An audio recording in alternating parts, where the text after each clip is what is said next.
Hello, ladies and gentlemen. Your host, Raven here, giving you my personal State of the Union address.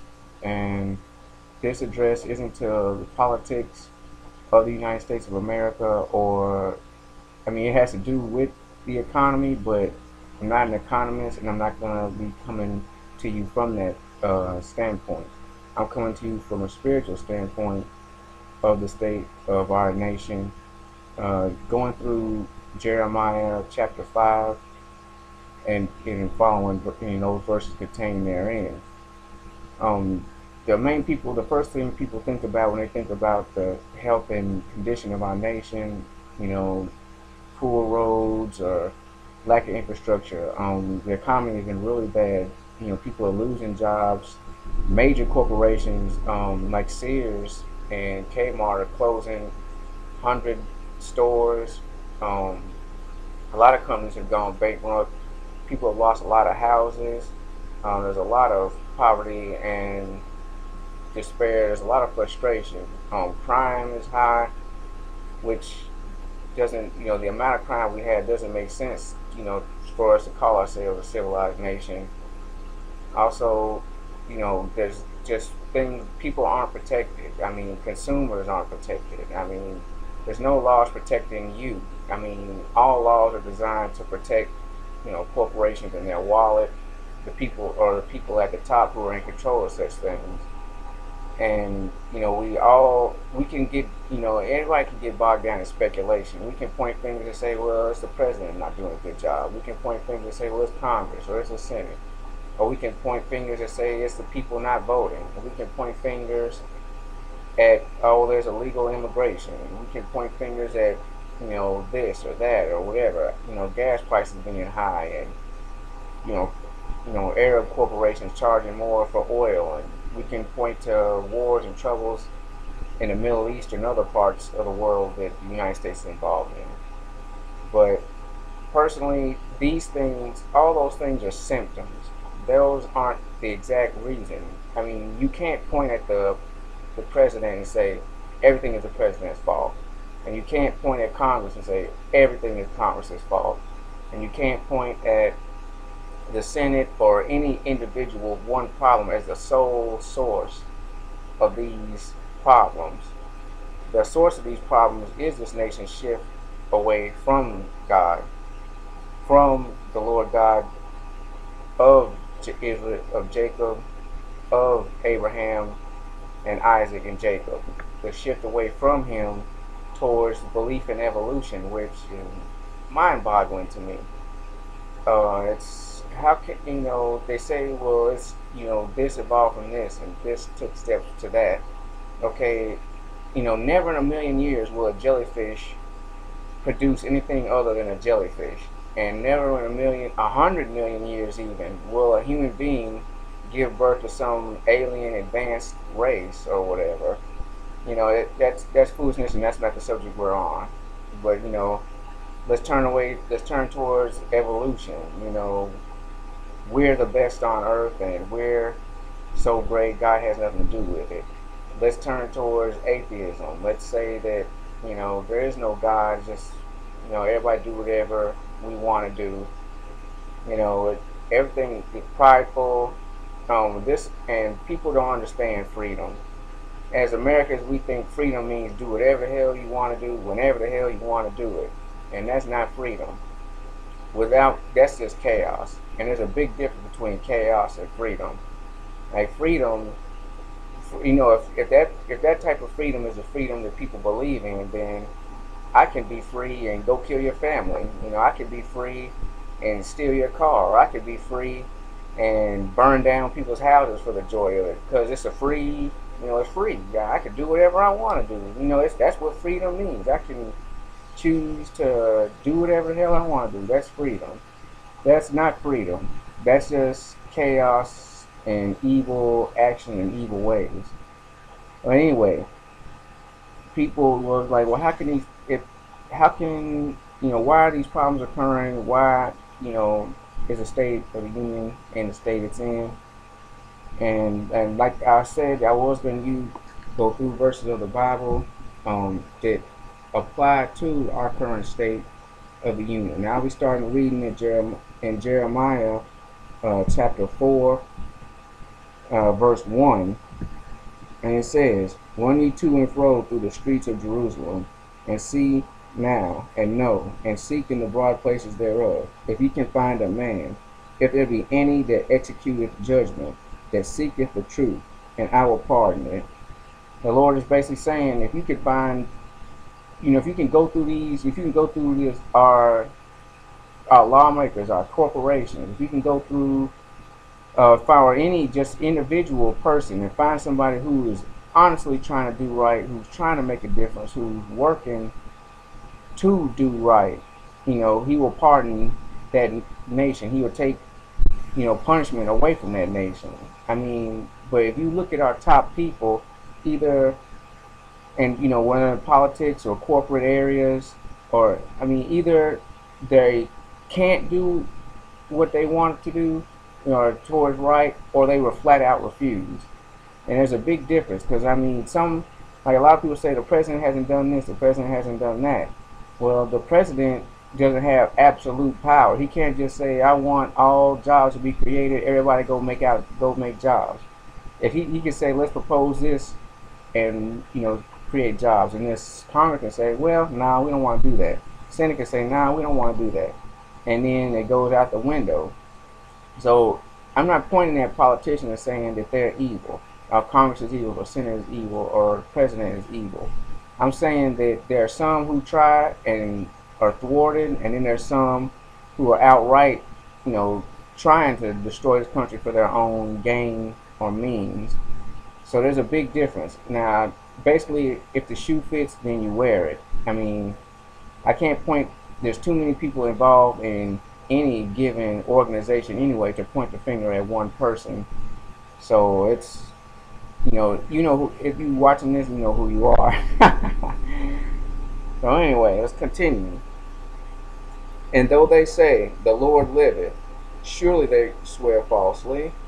Now, we just had Christmas. As I record this video, it is December 29th. Christmas was 4 days ago.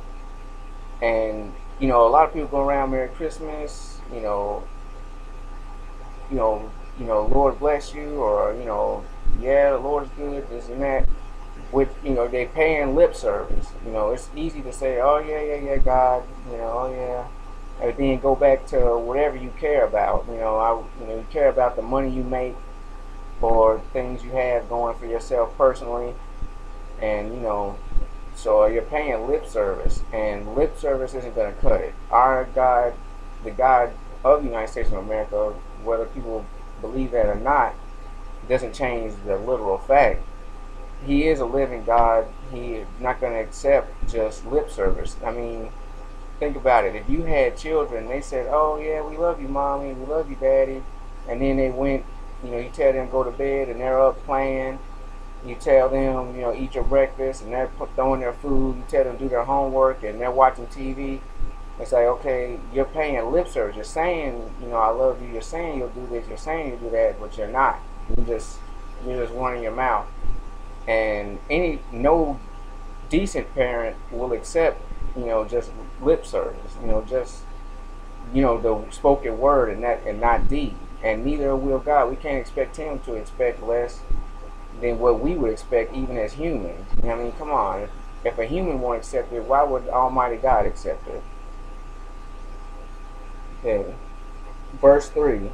O Lord, are not thine eyes upon the truth?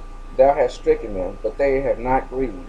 Thou hast consumed them, but they have refused to receive correction. They have made their faces harder than a rock. They have refused to return. Basically, and that's another thing, God has a right to punish any individual, whether it be a single person or it be a nation as a whole, or even the whole earth. He has the right. He is God Almighty. He is King. And what this verse is saying, this country is receiving these problems. This nation is receiving these problems, but instead of saying, wait a minute, hold on, what are we doing wrong?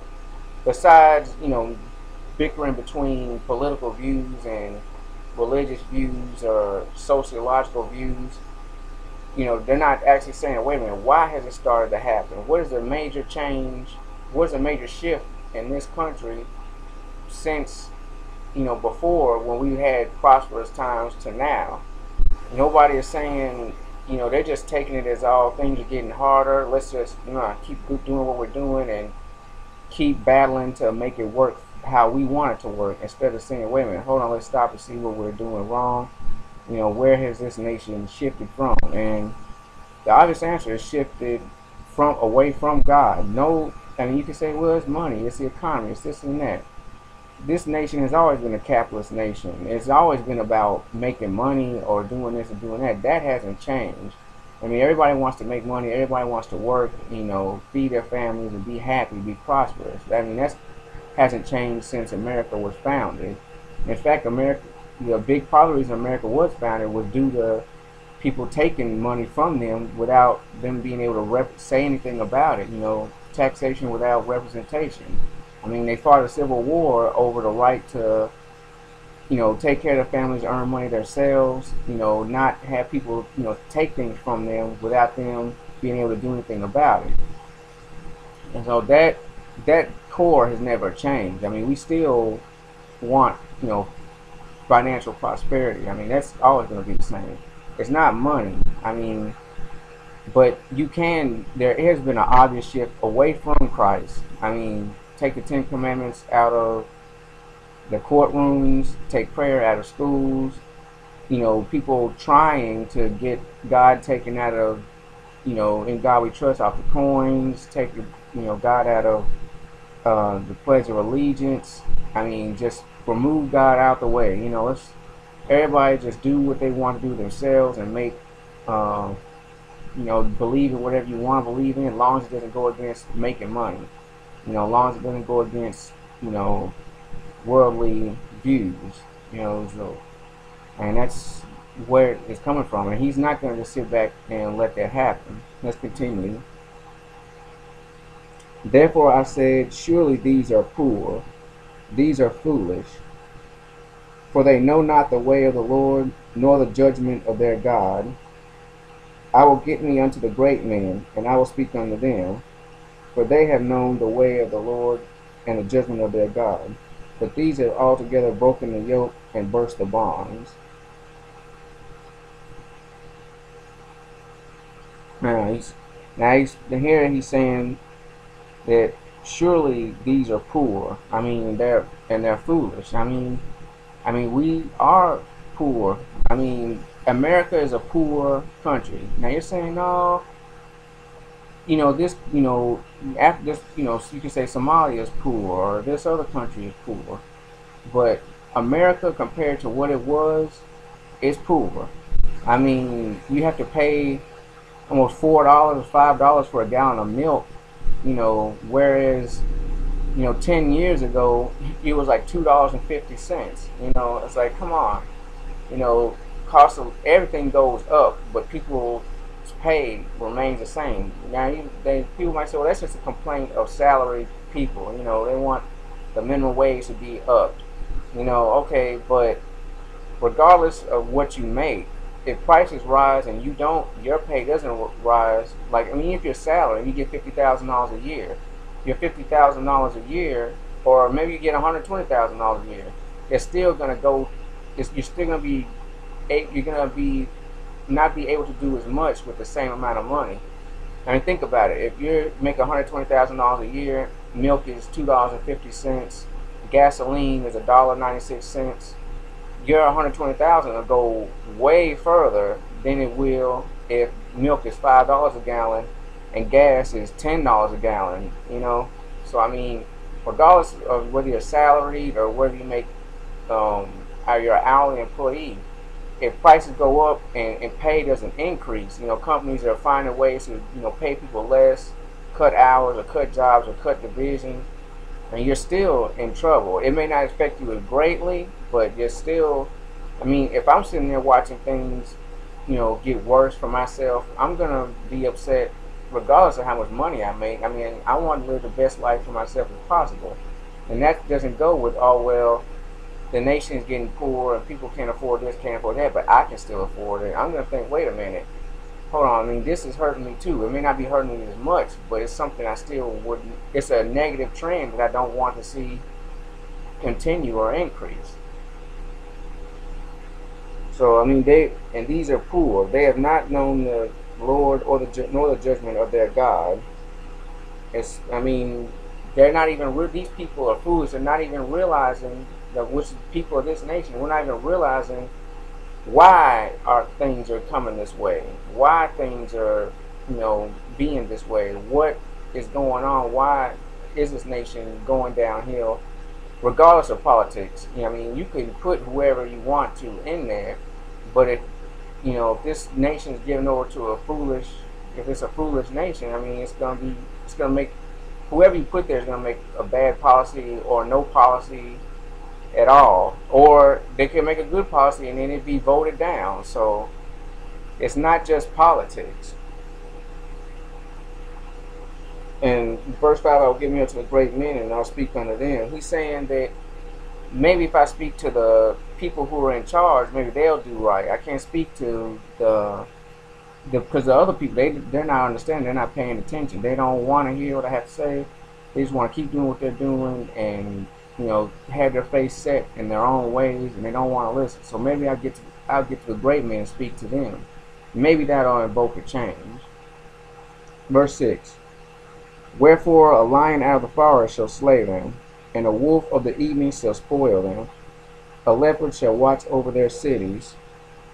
Every one that goeth out thence shall be torn in pieces, because their transgressions are many, and their backslidings are increased. And backslidings here is apostasies. Apostasy means leaving, abandoning something to go to something else. Being an apostate. You're flipping sides. You're trading. And now you might say a leopard or a lion or a wolf. That doesn't affect us in modern times. Okay, it doesn't have to be a physical animal. You have to, when you read the Bible, it has to do more with spiritual than it does physical. I'm not saying there's no physical things in the Bible that don't, it doesn't describe anything physically. But, in 2011, I mean, back in those days, a lion or a wolf or a leopard in the woods, it was serious business. I mean, you're traveling on horseback or on the back of a donkey. I mean, that's not, you got maybe a cow staff in your hand because you can't afford a sword. I mean, a leopard or a lion or a pack of wolves is serious. It's a serious, thing to deal with. Nowadays, that we don't worry about so much. I mean, the animal can still attack you and kill you, but it doesn't happen so much to where it's a major concern amongst the populace, being attacked by a physical animal. So when he's speaking of wolves, lions, leopards, he's not speaking of literal physical lions, and especially since lions aren't native to the United States. I mean, come on, let's use logic here. But problems, strifes, strifes between other countries. I mean, there are a lot of other countries that do not like Americans. I mean, they may, even some allied nations, they may be allies on paper, but if they had their chance, they would fight against America. If they thought that the risk was, manageable enough, or the opportunity presented itself, they would turn sides and turn against America. I mean, a lot of countries are either jealous of our past success or just don't like us because of our religious beliefs. And you might say, well, that's Christian. Muslims don't like Christians, and these other nations, they don't like Christians. They don't like you either. I mean, they don't look at it as, oh, this person's Christian, we're against him. This person's not Christian, let's be his friend. They're looking at, you don't believe what I believe. You're not Islamic. You're not Muslim. You're not this or that. So you're not the same race as I am. So they're going to kill you. You can't just sit back and say, oh, I'm not Christian. It don't apply to me. It does apply to you, whether you believe in God or not. So anyway, there's a lot of wolves, lions, and leopards are symbolic of troubles, and those are outside our walls. There's a lot of trouble inside our walls also. How shall I pardon thee for this? Thy children have forsaken me, and sworn by them that are no gods. When I had fed them to the full, they then committed adultery, and assembled themselves by troops in the harlots' houses. And like how he's saying, how can I pardon and how can I let these things go? You turned away from me. You turned away from Christ. You turned away from the Lord God of Abraham, Isaac, and Jacob, the living Almighty God, and you're following after money. You're following after evolution, anything but God. Anything, especially because all those sources have to do with pride. Evolution. We're the top species on the planet Earth. We've evolved from all this other nothing. We're the top. We're the best. It's just a prideful theory suited to please a man's own pride and vanity. That's just what it is. And making money, like, okay, well, I'm better than this person because I have more money than them. Using money as a measuring stick. Nobody is better than somebody else. And having money doesn't make you greater than somebody else. It gives you more financial freedom in this world, but it doesn't make you a better person. It doesn't make you better than the next person who doesn't have as much. And plus, money isn't gonna save you, isn't the measuring rod for everything, because you can win the lottery and have $50 million and then die of a heart attack 3 days later or a month later. So the money didn't prevent you from dying. It didn't make you immortal, or it didn't make you immune from sickness or disease or problems. So how can you say that having money makes you better? But that's what people believe. If it doesn't make money, or if it's not politically correct, or it goes along with today's standards of evolutionary theory, or all these other crazy theories that people are coming up with just to say themselves, that I'm so great, I'm so this.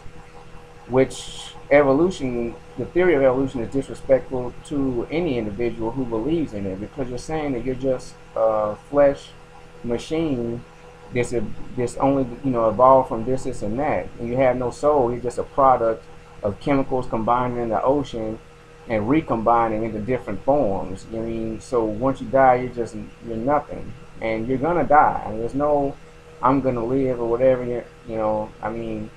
So you're saying that you just a pile of dust that walks around for a minute, then you just go away to nothing. Your life is meaningless. Because what does it matter if you have no soul? Whatever you accomplish, whether you become ruler of the whole world or whatever, maybe you become so rich, maybe you're like Bill Gates. What is that gonna do when you pass? What's that gonna mean when you pass away? And time ebbs away everything. I don't care how great of accomplishment you accomplished during your life. Eventually, 1,000 years from now, people won't even know who the heck you are. If you think about movie stars, your parents, they talk about movie stars who were so famous while they were young or in their generation. And when they talk to you about this person or that person, you're like, huh? Who is that? I never heard of it. I never seen that. Because time has passed and that glory has passed. And just like the movie stars that are popular with us today, our generation, here in 2011, in 2050, they're going to be really old or they're going to be dead. And, the kids then are going to be into the movie stars at that time. They're not going to, okay, yeah, they can look on the internet or DVD or whatever and watch a movie, but they're still never going to hold the same power they did, or clout or star power they did when they were popular. And then 100 years from that, from 2061 to 2161, who in that generation is going to remember the movie, Brad Pitt or Angelina Jolie, the stars of today? Time is going to wear away everything you do. Even mountains go back under the earth. Rivers dry up and change into plains. It's not going to last. So just saying you're a product of different combining chemicals in the ocean that kept changing forms, just saying that you're just meaningless stuff that just happens to be a random event. Anything you do, say, love, think, feel is meaningless. So I don't know, not very cool on. You're disrespecting yourself if you say you believe in evolution. That's just the bottom line.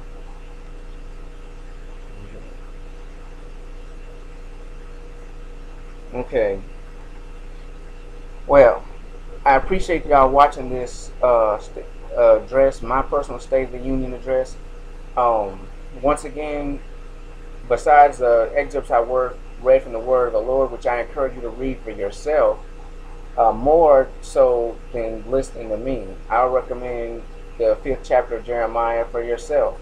See how it applies to, in your opinion, to our State of the Union. More so than what I've said, I encourage you to read the Word for yourself. But out, and that's what I have to say to you. I haven't uploaded many vlogs lately. I've been busy with other things, but now getting them things out of the way, I can come back to doing this. It's like it's hard to keep focused, especially as a Christian. It's hard. It's difficult when people have their hearts and their minds are so hard they won't listen to anything you have to say. Refuse to listen to what anything has to say. That's what you have to say, or anyone else that has a different opinion than them. It can be discouraging at times, and that's one thing I've dealt with. It's like, what's the point? Why should I upload anything or say anything about anything that has to do with God? Why should I say anything to any of these people? I mean, they're not listening. They don't care. I'm just wasting my breath and wasting my time. And it may seem that way, but I mean, even some major prophets, he told them, go out and preach to these people. They're not going to listen. Go out and teach and warn and help these people. And he said from the get-go, they are not going to listen because they're stiff-necked people. So it's difficult. I'm human just like you are watching this, unless somebody like sticks their dog in front of the camera or whatever. But no, nothing is perfect on earth. Only God is perfect. And sometimes it is easy to get discouraged on uploading things, and especially they have to do with God and your and personal belief, which it is the truth. I mean, because I'm Christian, and I mean it's the truth. And if you say, well, it's not true, how do you prove it? All I can say is experience it for yourself. People say, that atheists always like, well, prove it to me. Prove this to me. How is Christianity the truth? What's the difference between Christianity and any other religious belief?